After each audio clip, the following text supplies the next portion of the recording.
Hello, Terry here. How are you, crafty peeps? Thank you so much for stopping by. This should be a relatively short video because I pre-cut everything. So we're gonna make this super cute Happy Mother's Day card, mainly because I want to talk about this paper company, Dare2BArtzy. Love, love, love, love them. Originally, I was going to do a video about their paper and how they make dies that actually fit the images on their designer paper. Well, that one will be next because I got sidetracked with this, so I made this instead. So we're going to go through this really quick. I want to show you a couple of their papers, though, and why I'm so addicted to them. So that will be coming up. First, if you're new to my channel, thank you so much for stopping by.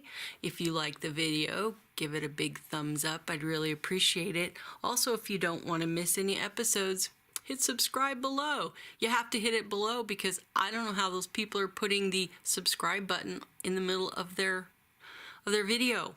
One day I will figure that out. Anyway, thank you. If you are returning to my channel, thanks for coming back. And let's get into it. So as I said, I had pre-cut all the pieces, so it should be relatively quick. However, I only need one Mother's Day card, so mine's gonna be birthday. But first, I want to show you some of these papers. I have tons of their papers, and it's one of those things where I hate using the last sheet because they're so beautiful.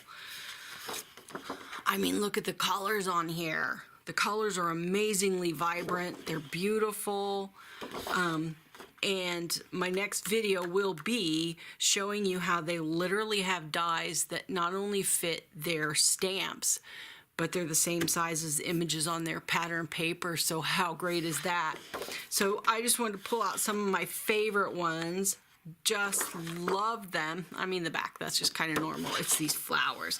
These that I'm showing you are for the In Bloom collection and Fields of Joy collection. Just their flowers. Look at them. I love them so very much. Oh, how beautiful is that? This is my last sheet of this color. It's like I just want to hang on to it because it's so gorgeous. And then these. So while you think, well, Terry, those are all very similar, yet the main color in the background and stuff is different, and some of the flower shapes are different. I love how these colors all go together. So beautiful. Again, that is Dare2BArtzy. So check them out. Go to dare2beartsy.com and get some of these papers. All right, here we go.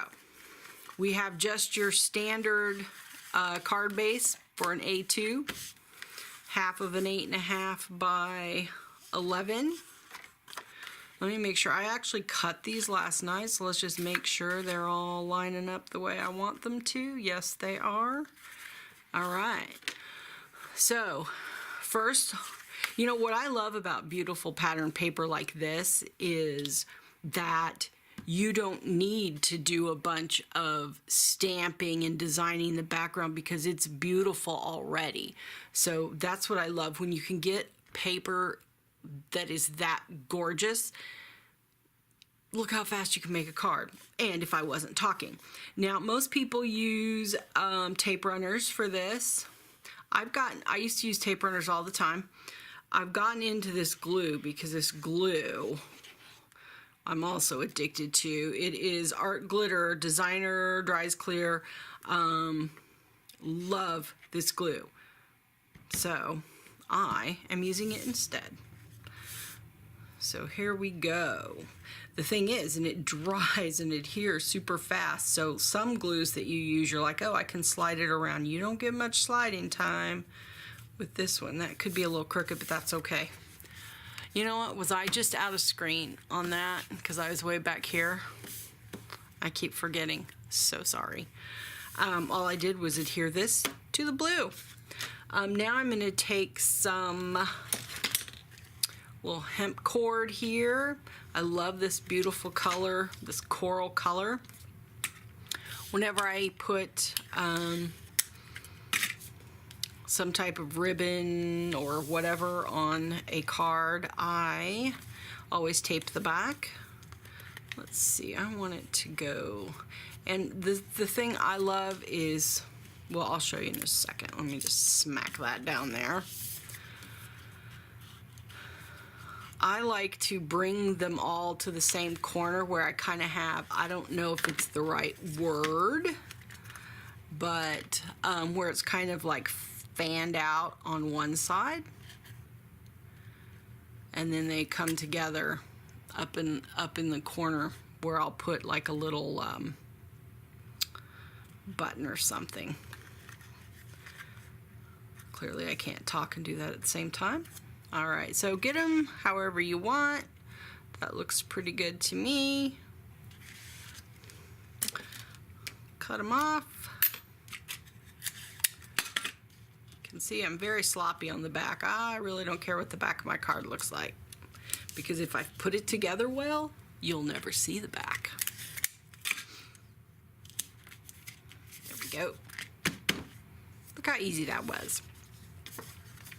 Now I'm going to just adhere this down to the card base. I mean, I could send it just like that. I love this. I just love this paper. I can't stand it. All right. Let me glue this down. That was very daring of me. I didn't put the little clip, the little pin back in the nozzle, because you do not want this drying out, because I love that tip. That little metal tip does not come on it. You have to buy that separate. All right. See how much room I got. And boom. There we go. I'm going to go ahead and put this pin in here just for a sec. Get this. Because... isn't that cute? I love that. Something so simple, but I love it. Now I'm going to take some lime green and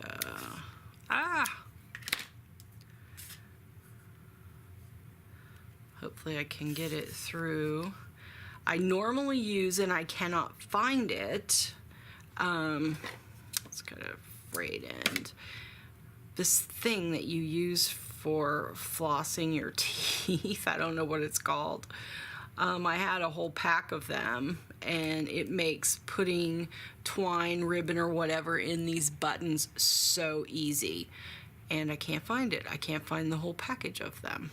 Whenever I do a card class, I always give one out because it was like the most brilliant thing. I can't remember 10 years ago who showed it to me, but I'm like lost without it.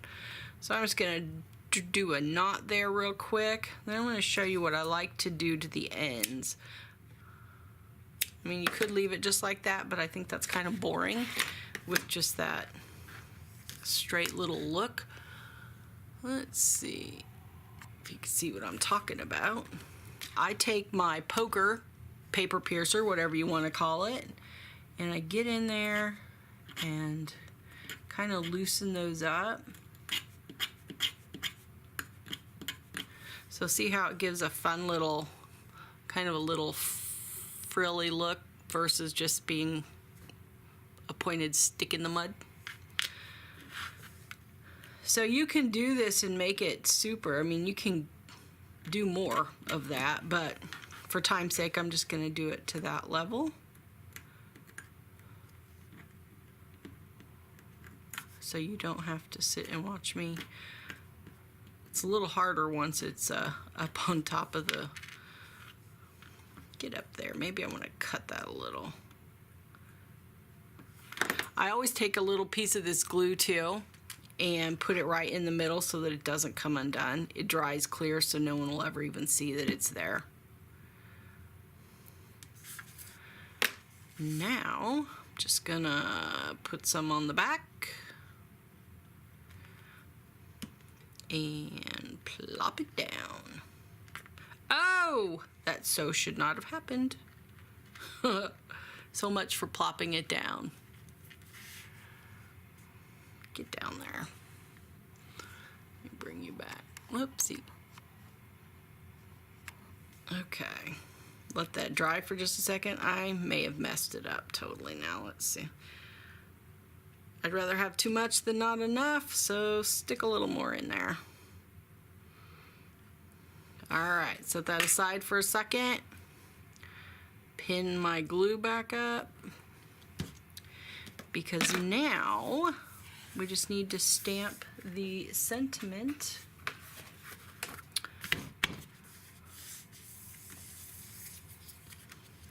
Now I probably spent an hour looking for, I hope this fits, looking for, I probably have literally 400 or 500 stamp sets, and I could not find a happy birthday that I liked that would fit on this, because I had cut it. I'm gonna have to kind of get my head in the way. I had cut it for Happy Mother's Day, and well, you know. So let's see, I hope this works. Actually, I think I'm gonna just take a stamp real quick, make sure it stamps decent. I'm gonna pull it up here for a second so I can see it. The glare, I can't see it. And this Happy Birthday used to be one. I cut it. It's okay to cut your acrylic stamps apart, your words. And I would tell you what stamp set this is from if I knew. So I did a card class probably a year and a half ago. This is not sticking. And had pulled stamps out of different sets, and I could not for the life of me find what set this went back in. So it has been sitting on a little tray thing in my craft room, and I've yet to see where it belongs. Okay, I'm gonna pull this in here for a second so I can see and attempt to line it up.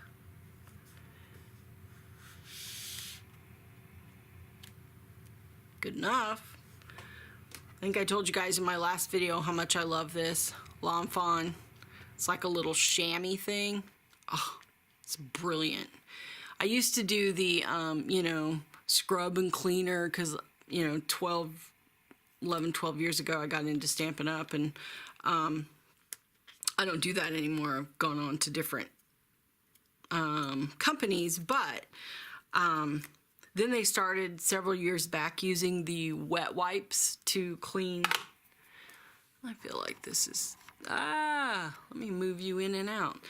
Using the wet wipes to clean their stamps, and even that would leave like little linty stuff. This little chamois dude is amazing, and I have one that looks horrible, but it still works. It works great. That ink isn't going to come off on anything. So I love that. That's by Lawn Fawn. All right. So what I'm going to do first is cut this bad boy and make a little tip. I mean a little banner. Most of you probably know this. You just cut up the middle and then go from the sides to the middle, and that gives you a little banner. I know they have punches for it, but it's like, it seems like a lot of effort just to get a little banner. So there we go. I also think, I don't know, well, we'll see. But I wanted this to have one behind it that was a little larger. So I'm just gonna eyeball it and hope that that's good. Do another banner, little banner flag end.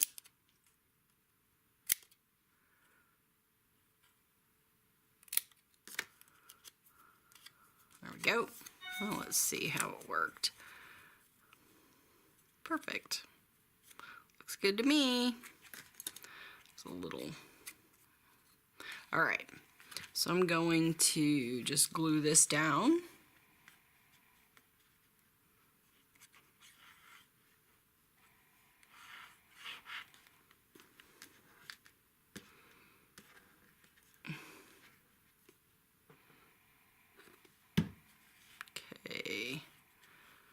And get it all over my hands, because that's what I do. Perfect. What I really like about that too is even, you know, when you use glue and it smooshes out the end, like I used to love glossy accents, but it dries glossy, you can see it.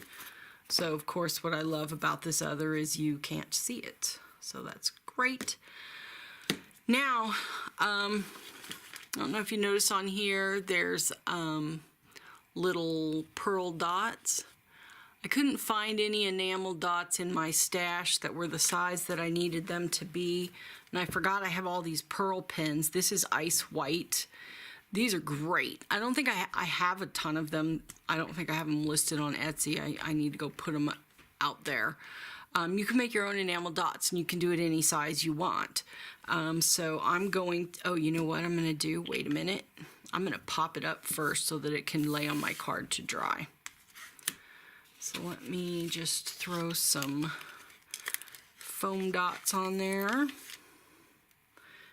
So one thing I like to do, especially when you have like a simple card where the pattern paper is doing all the work for you, which I love, is give it a little dimension by popping things up and by adding, you know, just some twine or something. So let's pop this up. I hear my husband. He doesn't know I'm down here recording, so you may hear him. He just got home from watching basketball. Of course, now that I'm in a hurry, I can't get anything to work. There we go. There, how cute is that? That's going to be like a super cute birthday card. And so easy. I probably shouldn't have put it right in the middle of that flower. I may raise it, move it up a little bit. We'll see. For now it's fine. Because I want to show you these pearl dots. So, get some scratch paper. Here, I did them last night. I was messing with it. All you have to do is put it out, and there it is. Simple. And then it takes just a little bit of time to dry. Let's pull you down there. I always like to do 3 when I'm going to do something extra. So there's 1, 2, 3. It'll just take a little bit for it to dry. See how it just, as it sits there, it kind of just becomes that little rounded, like an enamel dot. Love it. That stuff is the best. Like I say, I probably have it in 4 or 5 colors. All right, how fast was that? Super fast, super cute, easy card. So thanks for stopping by. Remember, hit subscribe below if you never want to miss an episode, and hit the like button if you liked it. So thanks for stopping by. Go check out Dare2BArtzy. I'm telling you, their paper, their stamps, and their dies, amazing. All right, see you guys later. Bye.